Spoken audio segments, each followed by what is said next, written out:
नमस्कार दोस्तों पिछली क्लास में हमने जो कोलबर्ग का नैतिक विकास सिद्धांत था वो कंप्लीट कर लिया था। अब हम उस सिद्धांत में से कुछ पीछे की जो सीटेट की परीक्षाएं हैं उसमें से आए हुए इंपॉर्टेंट क्वेश्चंस हैं उनको प्रैक्टिस करेंगे ताकि हमारी जो प्रैक्टिस है वो तैयारी है वो क्या और ज्यादा क्या हो जाए, सुदृढ़ हो जाए, अच्छी हो जाए। तो पहला क्वेश्चन है वो ये है कि लॉरेंस कोलबर्ग के नैतिक विकास सिद्धांत के अनुसार एक बच्चा जो नियमों को पूरी तरह से तय और अपरिवर्तनीय मानता है और सोचता है कि नियमों का पालन न करने पर दंड मिलेगा, वह कौन सा चरण है? दंड मिलेगा, ये ध्यान रखना, पनिशमेंट। पहले यांत्रिक सापेक्षतावादी अभिविन्यास, इंस्ट्रूमेंटल रिलेटिविस्ट ओरिएंटेशन। दूसरा दंड और आज्ञाकारिता अभिविन्यास, पनिशमेंट एंड ओबीडियंस ओरिएंटेशन। तीसरा है सोशल कॉन्ट्रैक्ट ओरिएंटेशन, सामाजिक अनुबंध अभिविन्यास। चौथा है अच्छा लड़का अच्छी लड़की अभिविन्यास, good boy good girl orientation. तो सही आंसर क्या होगा? बी, दंड एवं आगे करता है। ये वो अवस्था है जिसमें वो दंड से, पनिशमेंट से बचने के लिए कोई भी क्या है, नैतिक काम करता है।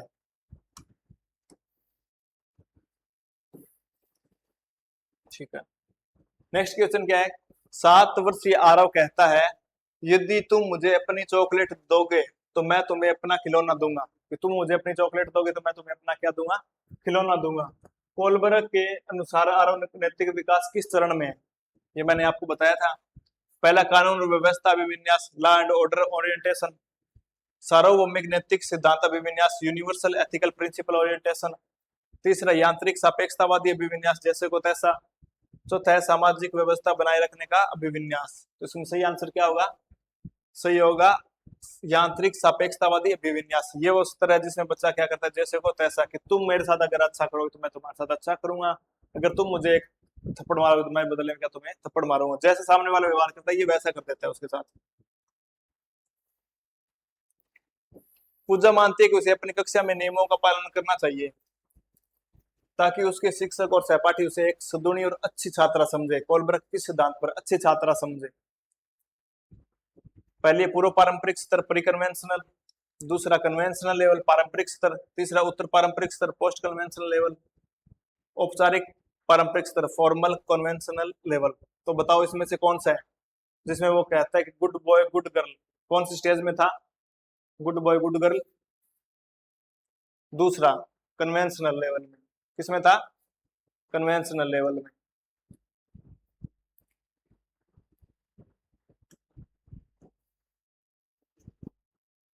ठीक है, नेक्स्ट।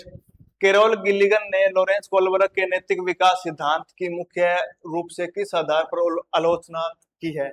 किसके आधार पर आलोचना की है? क्या कमियां थी, क्या आलोचना थी उसकी? इसमें बच्चों के संज्ञानात्मक विकास को नजरअंदाज किया गया है। पहला, यह सिद्धांत पूरी तरीके से काल्पनिक दुविधाओं पर आधारित है। इसमें महिलाओं की देखभाल और नैतिकता की उपेक्षा करते हुए लैंगिक पूर्वाग्रह दिखाया गया है। चौथा, यह सिद्धांत केवल भारतीय संस्कृति के अनुकूल है। इसकी सबसे बड़ी आलोचना कमी क्या थी? ये लैंगिक पूर्वाग्रह दिखाया गया, महिलाओं को एक तरीके से क्या किया गया, इग्नोर किया गया।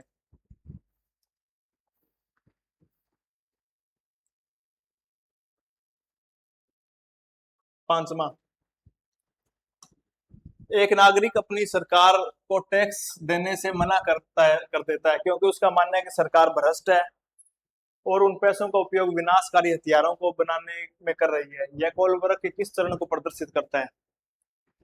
कि सरकार भ्रष्ट है इसलिए वो क्या करेगा, टैक्स नहीं देना चाहता। उसकी इच्छा तो है अगर सही जगह पैसा लगे तो टैक्स देगा, पर चूंकि सरकार भ्रष्ट और गलत जगह पैसा लगा रही है हथियारों के निर्माण में तो ये पैसा टैक्स है नहीं देना चाहता। तो ये कौन सी स्टेज में है? कानून और सामाजिक व्यवस्था अभिविन्यास, सार्वभौमिक नैतिक सिद्धांत अभिविन्यास, दंड और आज्ञाकारिता अभिविन्यास और सामाजिक अनुबंध अभिविन्यास। बताओ इसमें से क्या है? दंड एवं आज्ञाकारिता ये तो नहीं है। सोशल कॉन्ट्रैक्ट ओरिएंटेशन, इसमें क्या होता है जो मेजोरिटी करती है उस हिसाब से ये क्या करता है, काम करता है। पर इसमें एक अच्छी चीज क्या थी, क्रिटिकल है, क्रिटिकल थिंकिंग इसकी डेवलप हो जाती है, क्रिटिकल आलोचनात्मक। सार्वभौमिक नैतिकता सिद्धांत लास्ट स्टेज है, इसमें अपने विवेक का प्रयोग करता है, समाज के खिलाफ जाकर भी जो उसको ठीक लगे वो करना चाहता है। कानून और सामाजिक व्यवस्था भी, इसमें जो लॉ एंड ऑर्डर है उसी के अनुरूप व्यवहार कर देना। तो इसमें का सही आंसर क्या होगा? इसका सही आंसर होगा सामाजिक अनुबंध अभिविन्यास, कि समाज के अनुबंध है, सोशल कॉन्ट्रैक्ट है, जो क्योंकि इसमें बच्चा क्या करना शुरू कर देता है, लॉजिकली या क्रिटिकली चीजों को सोचना शुरू कर देता है, और ये कहता है कि इसमें कोई भी चीज अपरिवर्तनीय नहीं है, अगर भी कोई भी चीज गलत हुई तो और उसको टाइम और समय के हिसाब से क्या कर सकते हैं, उसमें चेंज कर सकते हैं। तो ये विचार किसमें आता है, सामाजिक अनुबंध अभिविन्यास।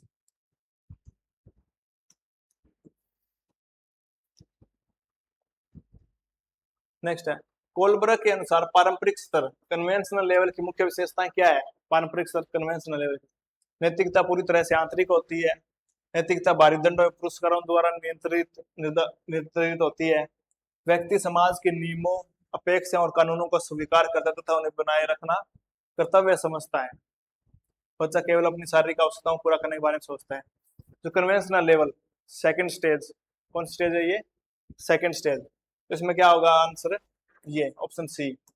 इस स्टेज में क्या होता है, व्यक्ति समाज के नियमों, अपेक्षाओं, कानूनों को स्वीकार करता है और उन्हें बनाए रखने का अपना क्या समझता है, अपना कर्तव्य समझता है। तो इसका सही आंसर क्या होगा, ऑप्शन है सी।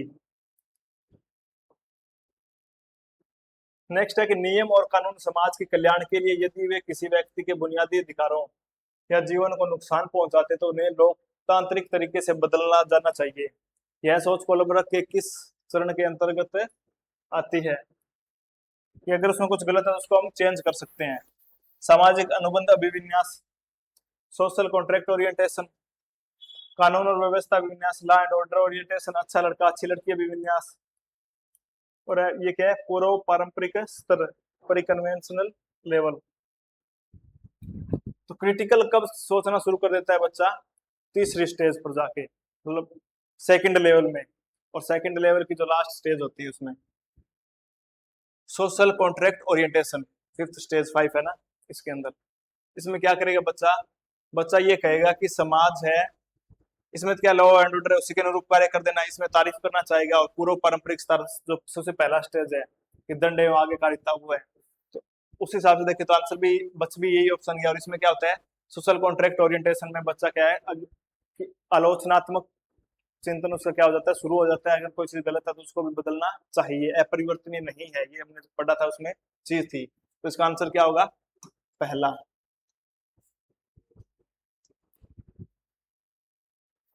नेक्स्ट क्वेश्चन है,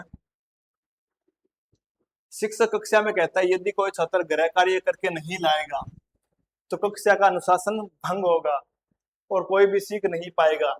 यह शिक्षक कोलब्रक के किस चरण की मानसिकता का प्रदर्शन कर रहा है। पहला यांत्रिक सापेक्षतावादी अभिविन्यास, इसमें क्या था, जैसे को पैसा। दूसरे अच्छा लड़का अच्छी लड़की अभिविन्यास, तारीफ पाना। सामाजिक व्यवस्था बनाए रखने का अभिविन्यास, social system maintaining law and order orientation.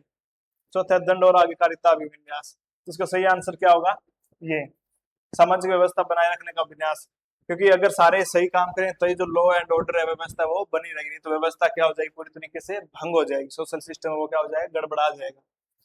तो अगर कोई बच्चा सही से काम नहीं करे तो क्लास की व्यवस्था भी वैसे ही गड़बड़ा जाएगी। तो क्लास का लॉ एंड ऑर्डर मेंटेन रहे, इसके लिए क्या करना चाहिए, सभी बच्चों को काम करके आना चाहिए।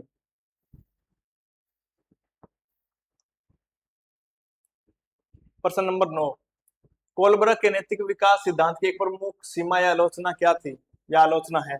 उन्होंने पियाजे के संज्ञानात्मक चरणों का अनुसरण किया, उन्होंने नैतिक सोच और नैतिक व्यवहार के बीच एक सीधा संबंध स्थापित नहीं किया, उन्होंने बच्चों के साथ कोई वास्तविक साक्षात्कार नहीं लिया, उन्होंने नैतिक विकास के चरणों को बहुत लचीला माना। इसका सही आंसर बताओ क्या है, हमने पढ़ा था थोड़ी देर पहले। आलोचना क्या थी,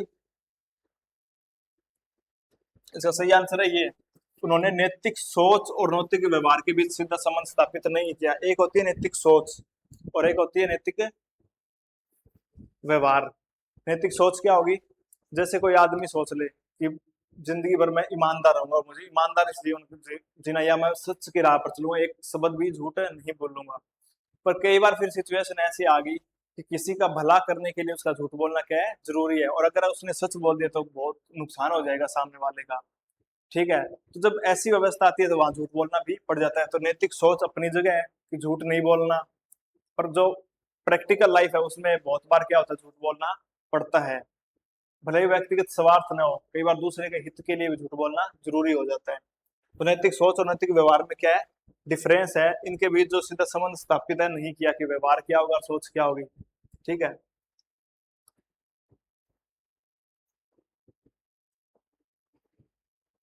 हेन्स की दुविधा, हेन्स डिलेमा का मुख्य उद्देश्य बच्चों की किस प्रक्रिया का आकलन करना था?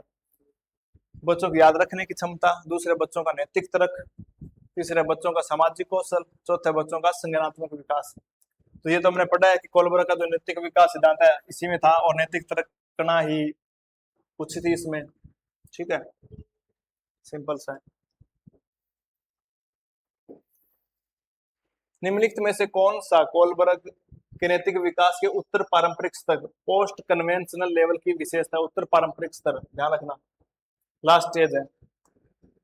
व्यवहार को समाज द्वारा स्वीकृत नियमों के आधार पर आंकना, नैतिकता का निर्धारण स्वयं चुने गए नैतिक सिद्धांतों के द्वारा होना, भले ही वे कानून के खिलाफ हो, केवल माता पिता से मिलने वाले पुरस्कारों के लिए आज्ञा पालन करना, यह सोचना कि नियमों को भी नहीं बदला जा सकता। तो लास्ट स्टेज है, उसके अंदर ये तो बिल्कुल नहीं है, अपरिवर्तनीय है, ये तो नहीं है उसमें। पुरस्कार ये भी नहीं है। समाज के द्वारा स्वीकृत नियमों के आधार पर आंकना, कि सोसाइटी में जैसे नियम उसी के आधार पर क्या है, इवेल्युएशन करना। नैतिकता के निर्धारण स्वयं चुने गए नैतिक सिद्धांतों के द्वारा होना, भले ही कानून के खिलाफ हो, ये चीज थी इसमें कि स्वतंत्र डिसीजन लेगा और स्वतंत्र प्रिंसिपल भी अपना बना सकता है। तो जरूरी नहीं है समाज में जो ठीक है उसी को ठीक माने।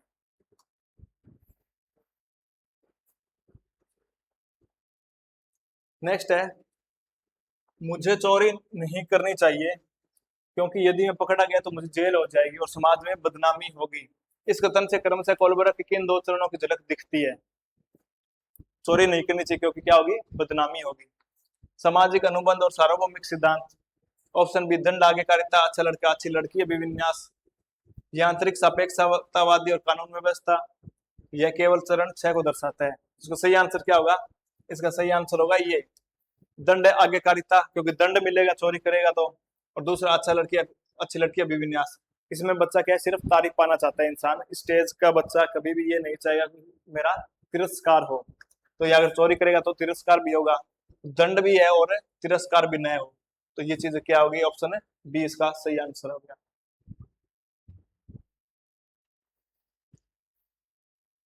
कोलबर्ग के अनुसार नैतिक विकास के किस स्तर पर नैतिकता पूरी तरह से बाह्य कारकों द्वारा निर्धारित होती है? कौन से सिद्धांत में जो एक्सटर्नल फैक्टर है, बाह्य कारक, उसी के ऊपर नैतिकता क्या होगी, निर्धारित होगी? पहला स्तर है पारंपरिक स्तर, दूसरा उत्तर पारंपरिक स्तर, पूर्व पारंपरिक स्तर या गैर पारंपरिक स्तर। तो किसमें होती है? परिकन्वेंशनल लेवल, जो पहली स्टेज है। हाँ, उसमें क्या सिर्फ एक्सटर्नल फैक्टर हो, क्योंकि अगर इसको इनाम मिलेगा तो अच्छा वो व्यवहार कर देगा, या पनिशमेंट मिलेगी तो उसे बचने के लिए भी करेगा, खुद का विवेक का इस्तेमाल बिल्कुल नहीं करता। नैतिकता क्या होगी, सिर्फ एक्सटर्नल, या तो पुरस्कार पर डिपेंड होगी, तारीफ पर होगी, गुड बॉय गुड गर्ल, या दंड पनिशमेंट के ऊपर होगी। तो कौन सा है, पूर्व पारंपरिक स्तर।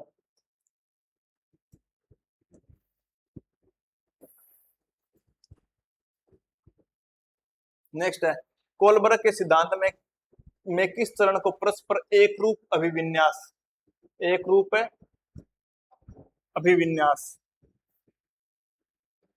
इंटरपर्सनल कॉनकॉर्डेंस ओरिएंटेशन भी कहा गया है। दंड एवं आज्ञाकारिता अभिविन्यास को, अच्छा लड़के अच्छे लड़का या लड़की अभिविन्यास को, सामाजिक अनुबंध अभिविन्यास को, यह सार्वभौमिक नैतिक सिद्धांत अभिविन्यास को। किसमें कहा गया कि एक रूप हो जाती है चीजें? इसका आंसर आएगा ये, सॉरी रुको एक बार। कोलबर्ग के सिद्धांत के किस चरण को परस्पर एक रूप, इंटरपर्सनल कोऑर्डिनेंस और सोशल, हाँ ये आएगा सोशल कॉन्ट्रैक्ट, क्योंकि समाज क्या होता है, इसका एक तरीके से अनुबंध होता है। समाज के वैल्यू सिस्टम के हिसाब से खुद को क्या कर ले, उसके साथ एक रूप में कर लेता है समाज के हिसाब से। तो इसका सही आंसर क्या होगा, सामाजिक अनुबंध है अभिविन्यास, एक रूप कर लेगा, किसके साथ है, समाज के साथ। लास्ट क्वेश्चन है, लॉरेंस कोलबर्ग के अनुसार नैतिक विकास के कुल कितने स्तर और चरण है? लास्ट पर्सन है। तो इसमें सिद्धांत हमने कितने चरण और स्तर देखे हैं, कितने थे, 3 स्तर और 6 अवस्थाएं, 3 लेवल एंड 6 स्टेज।